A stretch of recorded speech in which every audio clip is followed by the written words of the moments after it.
Hello everyone, welcome to today's podcast. Today we are going to talk about an increasingly important but not easy topic in Australia, truth telling. This is not a simple process of truth telling but a dialogue about history, identity, responsibility, and the future. I want to today start with the question, is the history of Australia complete as you know? When we talk about truth telling in the context of reconciliation, I think it's not just looking back on the past, but also not making a group of people feel guilty. It is more like a process that contemporary Australian society must go through.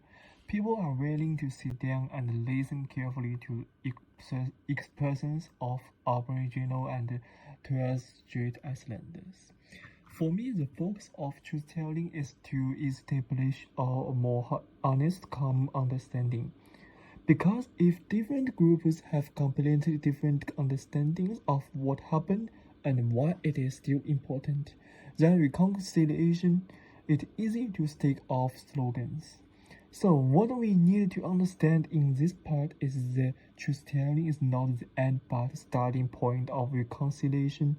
It makes Australia not just see we need to unity, but to really begin to understanding why each other needs to be heard, respected, and treated fairly. Of course, truth telling sounds important, but it's not easy to really do it. The report mentions that there are many factors that hinder the truth, including silence, fear, and the dying of history. Sometimes silence is not because there is no story, but because many stories were not allowed to be told in the past or were not held seriously after being told. For some First Nations people, telling these expressions may mean facing the pain again. However, there are also many forces pushing to tell the truth. Storytelling is one of them. Stories turn abstract history into real people, families, and communities. Education is equally important. It helps the younger generation understand the more complete Australia story from the beginning rather than just hearing a part of it. Therefore, the power to shape collective memory comes from what we choose to hear today, what you believe, and This audio was created with async.com.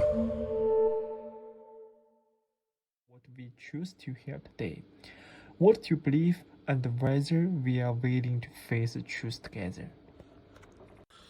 So, how can we promote the acceptance of history? I think the key is not to force everyone to agree immediately, but to create more opportunities to listen, learn, and dialogue.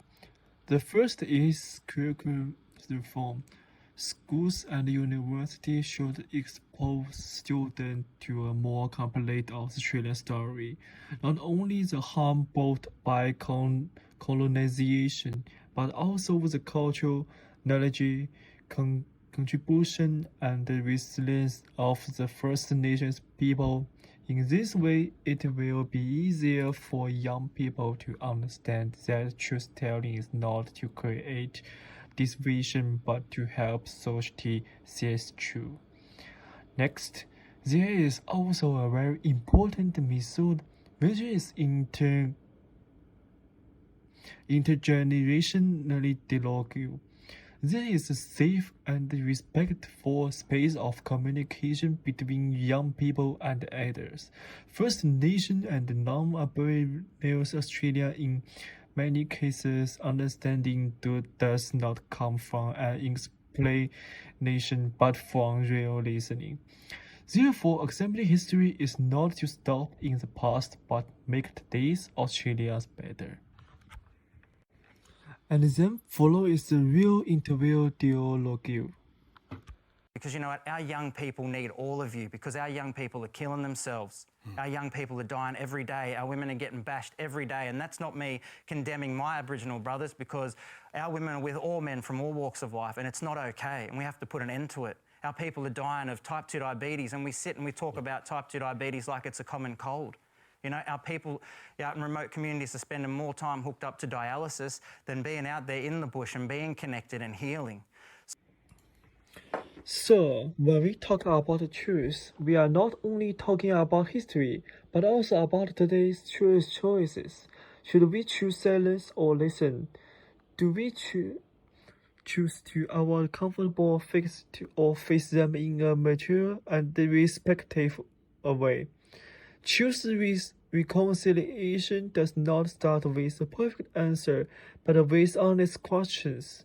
Perhaps every listening can start from here. Is the Australia story I understand it completely? What can I do to make more real voices heard? This audio was created with async.com.